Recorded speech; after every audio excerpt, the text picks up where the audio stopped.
공정위가 88개 대기업 집단을 지정하면서 기업 집단 총수를 지정하는 기준을 새롭게 내놨습니다. 이 과정에서 불거진 이슈 이성일 기자와 짚어보겠습니다. 일단 대기업 집단으로 새로 지정된 게 7개. 7개. 네. 네, 그중에 하이브가 좀 눈에 띕니다. 그렇죠. 자, 하이브는 자산 5조 원을 간 넘긴 다른 6개의 기업 집단과 함께 올해 처음으로 대기업 집단으로 지정이 됐습니다. 네. 하이브의 지정은 엔터테인먼트 기업으로는 처음이라는 의미가 있죠. 예. 자, 부동산, 생산 설비 같은 값 나가는 자산을 덜 필요로 하는 이 산업의 특성을 감안하면 자산이 5조 원을 넘는 기업이 나타나는 것 자체가 그만큼 K-팝 산업이 성장했다라는 증거로 볼 수 있을 겁니다. 여기에는 미국 법인 또 11개의 제작사 레이블을 자회사로 둔 하이브의 특유의 그 기업 구조도 한몫을 했는데요.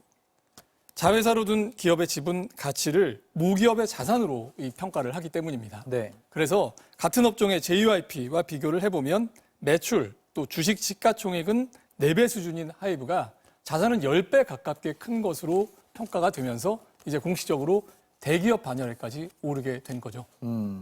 이 대기업 집단의 총수를 누구로 하느냐 사실 생각해보면 좀 간단한 문제긴 그렇죠. 보통은 한데 그렇습니다. 이번에 쿠팡을 두고는 좀 논란이 있었어요. 이게 왜 그런 겁니까? 네, 쿠팡이 자산 기준으로 대기업 집단된 게 2021년이거든요. 당시에 의결권 4분의 3을 넘게 가진 김범석 의장을 대기업 총수로 지정하는 것이 당연하다고 봤는데 공정위가 그때 그렇게 하지 못했습니다. 네. 공정위는 처음에는 김 의장의 국적 또 미국계 기업이라는 점을 감안해서 지정하지 않았다라고 발표를 했다가 형평성을 잃었다는 반론이 일자 구체적인 기준부터 마련하겠다고 한 발 물러섰었습니다.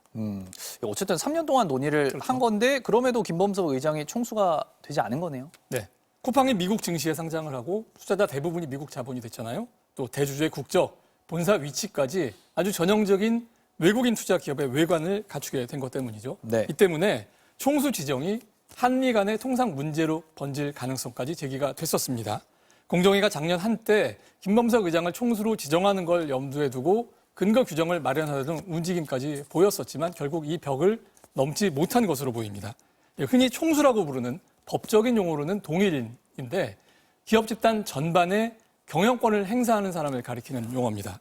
기업에서 권한은 당연히 막강하지만요.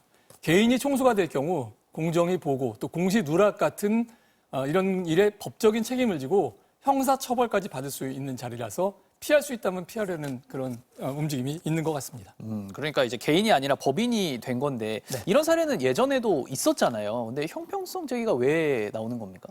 한국 GM 같은 외국인 투자기업 또 KT, 포스코처럼 국민연금이 대주주거나 경영권을 행사하는 대주주가 따로 없는 대기업들의 경우에는 법인을 총수로 그동안에도 지정을 해왔습니다. 네. 자, 이런 전례에도 형평성 문제를 제기하는 이유는 쿠팡에는 경영권을 행사하는 대주주가 분명히 있고 또 기업 행위 대부분이 한국에서 이루어져서 다른 외국인 투자 기업과 다르다는 점 때문일 겁니다. 네. 또 친동생 부부가 한국 쿠팡에서 임원으로 일하는 사실이 드러나면서 공정위가 제시한 새 기준에 과연 부합하는 기업이냐라는 의문도 제기가 됐거든요. 네. 쿠팡은 두 사람이 미국 지주회사 소속이고 경영에 참여도 하지 않고 있어서 규정을 지키고 있다라고 소명을 했고요. 이걸 공정위가 받아들인 걸로 보입니다.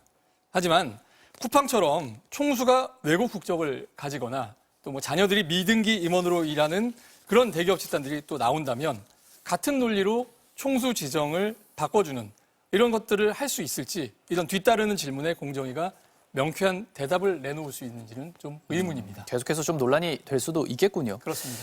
이 대기업 집단을 지정하는 기준 올해 처음으로 바뀐 게 있다면서요? 네, 현대삼성 등 33개 기업 집단을 처음으로 대기업 집단으로 지정한 게 1987년인데요. 그 당시부터 경제 규모가 커지면 기업 자산의 규모도 함께 커질 텐데 자산 기준 얼마를 미리 정해 놓으면 대상 기업 기업 수로 늘지 않겠느냐 하는 그런 지적이 따라다녔었습니다. 네. 자, 그동안 자산 기준을 몇 번 상향 조정을 하다가 결국 자산 기준을 GDP의 0.5% 이렇게 경제 규모에 연동하기로 한 법을 개정하게 됐고요.